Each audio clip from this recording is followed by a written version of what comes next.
Eh bien, bonjour à tous et bienvenue sur Biblibrix. Aujourd'hui, nous allons jeter un coup d'œil sur le set 40532, le taxi rétro, The Vintage Taxi en anglais, qui est composé de 163 pièces et qui a été offert gratuitement lors d'une promotion sur le Lego Store à partir de 200 € d'achat. Vous aviez le taxi gratuit. Donc là, nous regardons la boîte. Donc vous voyez le taxi, le personnage qui va avec, un bout de route ici, le logo Lego étonnamment qui est en bas à gauche, et donc c'est une boîte avec le design 18+, donc c'est-à-dire que c'est une boîte avec un arrière-plan noir et un bandeau de couleur en bas fait avec des briques Lego. Et pour être honnête, je n'aime pas ce design de boîte là parce que je le trouve trop simple. J'aurais aimé avoir par exemple le même bandeau là, pourquoi pas le logo ici, mais avoir un arrière-plan, un background de ville que j'aurais trouvé beaucoup plus intéressant. Au-dessus, vous avez donc l'échelle du personnage. Ici, rien d'intéressant. Ici, nous avons le taxi vu de face avec un personnage à l'intérieur. Donc ça, je trouve que c'est plutôt une bonne idée. Là, rien d'intéressant. À l'arrière de la boîte, au lieu d'avoir le personnage à l'intérieur du taxi et un peu la même photo, mais un peu plus prise de côté, j'aurais bien aimé qu'on voit l'arrière du taxi, en fait. Donc je trouve ça un peu dommage. Et là, vous voyez que le logo Lego est de retour en haut à gauche. Donc, sans plus attendre, on va passer à la notice. La notice est très simple. Il n'y a pas plus simple, en fait, comme notice. Vous avez au total 3 sachets à ouvrir. Et voilà, il n'y a pas de publicité pour le site, pas d'autres publicités pour d'autres sets. Une notice hyper simple. Alors, passons à la construction maintenant. Et on va directement se pencher sur le personnage. Donc, notre personnage est sans nom. C'est une figurine sans nom, donc. On peut voir que sur sa tête, il porte un béret noir. Sa tête elle-même est composée de favoris, d'une petite barbe naissante et d'une moustache, donc avec les couleurs gris et beige foncé. Sur son torse, on peut voir un polo bleu au-dessus, une sorte de veste rouge à fermeture éclair. Ensuite, on a donc un pantalon gris. Et il a comme accessoire une petite valise. Et à l'intérieur de cette petite valise, qu'y a-t-il? Il y a... Hop. Tac. Il y a un petit donut. Voilà. je trouve que c'est une bonne idée, que c'est assez mignon d'avoir fait ça. Ah, est-ce que je vais réussir à le mettre? Oui, c'est bon. Et donc, de l'autre côté, vous n'avez pas de face alternative, ainsi que donc, la continuité du torso dans le dos. Et pourquoi il n'a pas de tête alternative? Tout simplement parce qu'il a un béret et qu'on verrait sa tête alternative de l'autre côté. Pour ce qui est de la construction, à présent, nous avons donc un petit bord de route, ici fait très simplement, où on nous dit de mettre le personnage ici dans les instructions. Hop, si on le retire, donc on voit ce qui pourrait s'apparenter à un trottoir, ici, et donc de la route, là, avec un petit feu de signalisation qui correspond un peu à rien, je trouve. C'est un design assez rigolo. Mais ça fait plaisir d'avoir un feu, mais on aurait préféré un feu, par exemple, vert, jaune, bleu.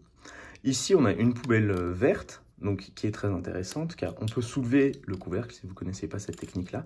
Et à l'intérieur de cette poubelle, nous avons du caca, voilà, tout simplement. Rien à dire spécialement dessus. J'aime bien les petits détails comme ça, mais là, est-ce qu'on aurait pu s'en passer? Je pense. Mais en tout cas, c'est cool d'avoir une petite poubelle verte et un bord de route pour aller donc avec ce taxi. Ce taxi, donc le set prend à peu près 17 minutes à construire. Et donc vous voyez là la construction principale, hein, on peut dire, qui est donc le taxi rétro. On voit une influence anglo-saxonne dessus, donc avec la couleur noire et jaune, et qui a été repris, je crois, après dans les taxis à New York aux États-Unis. Donc ils ont gardé les couleurs noires et jaunes. Donc pour être un peu plus précis, nous avons donc un travail extraordinaire sur le design qui a été fait, je trouve, ici, surtout au niveau des courbes, en fait, où la courbe suit fait le tour des roues, comme dans les voitures à l'ancienne. Sur le devant, vous avez un tout petit pare-choc, ici, qui aurait été mieux s'il était un peu plus continu, je vous avoue. On a 4 phares, ainsi que donc une grille de moteur, voilà, qui est souvent utilisée dans les Lego sets, et je crois que c'est la première fois d'ailleurs qu'elle vient dans cette couleur-là. Donc c'est du gris foncé métallique. Et les phares que vous voyez là sont amovibles en fait, parce qu'ils sont mis sur des petites pièces comme ça, et normalement vous êtes censé les pousser à fond, donc avoir les phares un peu relevés comme ça. Personnellement j'aime bien les deux designs, avec les phares vraiment parallèles aux autres. Je trouve que c'est plus représentatif de l'époque, mais ça gêne pas tellement de les avoir comme ça, et ça donne aussi une autre atmosphère. Ensuite, pour simuler donc le capot et le moteur, juste pour simuler le moteur, vous avez juste des petites plaques lisses ici. Le capot est très simple, hein, c'est voilà, une pièce en pente sur les côtés. Et attendez, je vais essayer d'enlever cette pièce-là justement pour vous montrer hop, un petit détail à l'intérieur que je trouve qui a son importance. C'est donc une partie du moteur. Ici, ils ont utilisé donc une pièce de moteur qui a été commercialisée par Lego il y a maintenant assez longtemps. Et je trouve que c'est juste adorable d'avoir pensé à un détail comme ça. C'est simple, c'est bête, on ne le voit pas, mais c'est du détail.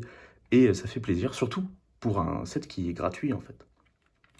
Ensuite, dans la continuité de la voiture, donc on suit toujours les courbes magnifiquement faites hein, autour des roues là, en noir. Là, on a donc un petit rétroviseur sans miroir, mais on comprend tout de suite que c'est un rétroviseur.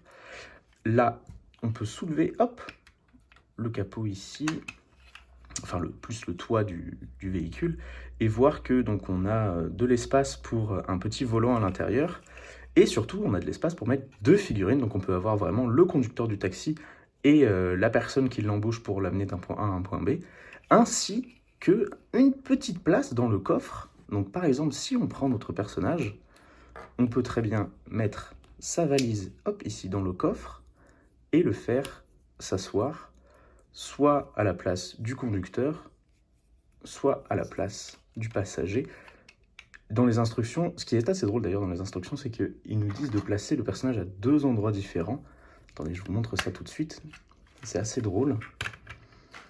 Hop, il me semble que c'est donc à peu près une fois qu'on a terminé le pan de route. Tac. Voilà, ils nous disent de placer le personnage là comme s'il ailait un taxi. Et à la fin, ils nous... Ah non, autant pour moi, je me suis trompé. J'ai cru qu'à la fin, ils nous disaient de... Ah oui, voilà, à la fin, on le voit dans le taxi. Et c'est assez drôle. On n'a pas l'habitude de voir un personnage à 2 endroits différents dans les instructions, donc c'est juste un petit easter egg que je voulais vous montrer, mais vu qu'ils le remettent ici dans l'image finale, forcément ce n'est pas très impactant. Voilà. Donc, pour revenir au taxi, le capot avec une petite lumière de taxi ici, est-ce qu'on n'aurait pas aimé un petit signe avec un autocollant par exemple qui dit taxi là? Je pense que ça aurait été plutôt pas mal. Après, ils ont fait le choix de ne pas le faire. Je connais pas tous les modèles de taxi, mais ça me semblait bien quand même d'avoir la marque taxi sur un taxi. Mais vu que c'est un truc rétro, effectivement, c'est pas obligé de l'avoir. Rien que la forme et la couleur, je pense, laissent deviner que c'en est un. À l'arrière, nous avons donc ce qui pourrait s'apparenter à un coffre qu'on ne peut pas ouvrir. On pourrait s'attendre à ce qu'il se soulève comme ça, mais non, il ne s'ouvre pas. Nous avons des phares, donc cette fois-ci rouges pour signifier que c'est à l'arrière, avec donc cette pièce-là lisse qui est ronde avec un côté plat ici, et un pare-choc arrière aussi, cette fois-ci plus en longueur, à l'inverse de celui de devant. Et donc au niveau des roues, ça roule bien. Voilà, c'est tout ce que j'ai à dire. C'est très bien équilibré, ça roule bien. Le design est, je trouve, impeccable. Ils n'auraient pas pu mieux faire. Donc pour moi, c'est juste incroyable, quoi. C'est le design surtout le design des courbes qui m'impressionne, en fait. Avoir eu cette idée-là de faire la continuité avec donc ces nouvelles pièces-là qui sont apparues très très récemment, hein, qui sont un peu l'inverse des arches qu'on pouvait voir avant. C'est tout simplement une super bonne idée. Et là, donc, ils ont mis une pièce lisse pour pouvoir permettre à cette pièce-là de se mettre là et d'offrir la continuité de la courbe. Je trouve ça juste impeccable. rien à dire dessus. Donc ça, c'est les nouveaux, c'est les nouvelles, pas les jantes, les protèges, les pare-boues, on pourrait dire, les pare-boues des roues qui sont venus avec la gamme Speed Champions, il me semble. Voilà, ce n'est pas les anciens ni les intermédiaires. Et voilà, tout ce que j'ai à dire sur ce taxi, c'est un 5 sur 5 pour moi. On a même donc, un petit pan de route, alors que le taxi aurait juste amplement suffi. On a un personnage en plus, avec une valise en plus, avec un donut en plus. Enfin bref, pour moi, c'est win-win. Et en pièces supplémentaires, nous avons même donc, un phare, par exemple, le phare arrière, le truc du pare-choc avant, la tige du pare-choc arrière aussi. Voilà, le phare. On a un autre donut. On a un autre, on va appeler ça un cupcake, hein, un autre cupcake. Et voilà, c'est impeccable. Et bah écoutez, j'espère que ça vous a plu, c'est déjà terminé. Et j'espère que j'ai été bien complet. Voilà, à bientôt pour une nouvelle vidéo. Merci beaucoup d'avoir regardé.